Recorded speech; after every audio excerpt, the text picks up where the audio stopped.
We welcome all Earthlings, and we want to talk today about what makes your life, about its basic structure. Many of you follow the path of spiritual development, while ignoring the material aspects of your life. On the one hand, this can be understood: too long you were in a spiritual dormancy, and you want to make up for lost time and rather events in your path. But on the other hand, the spiritual is opposed to the material, thereby further strengthening the existing duality. This separation is also facilitated by the experience of your past lives, where you were monks, hermits who completely ignored life in the world and devoted themselves to serving the higher spheres. This experience is still recalled now, when many of you believe that service and assistance to people should be free of charge, be a kind of self-sacrifice and non-payment of money. These echoes of old beliefs make it difficult for you to see the general picture, namely, the unity of the material and spiritual, the impossibility of putting a clear boundary between these two worlds.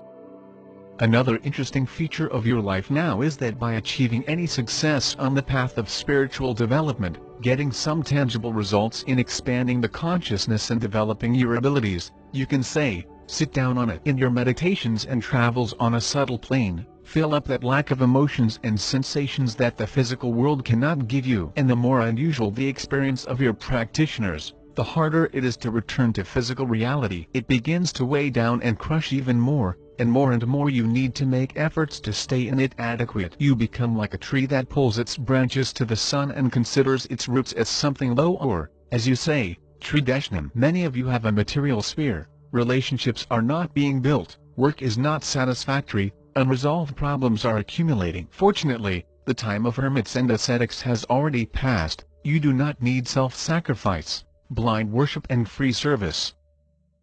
This experience was necessary for the development of certain qualities of those who go along this path and help others. Now the balance in all spheres of life, free unobstructed flow of energy in the financial sphere, calm comfortable living conditions, harmonious relations, happy realization in the beloved cause, smooth, painless acceptance of the external world comes to the forefront. The result of your spiritual search, practice, meditation, reading spiritual literature and messages should be your happier life. Your spiritual search should bear fruit in the material world, like a tree that substitutes its branches for the sun. In autumn it necessarily yields fruits. This will be the logical result of your efforts on the spiritual path. This will cease to be occupation for the sake of occupation. Changes in life should be inevitable if you do everything right. Light can be admitted into its physical part of life, in every corner of it. Remember this: the Pleiades Civilization,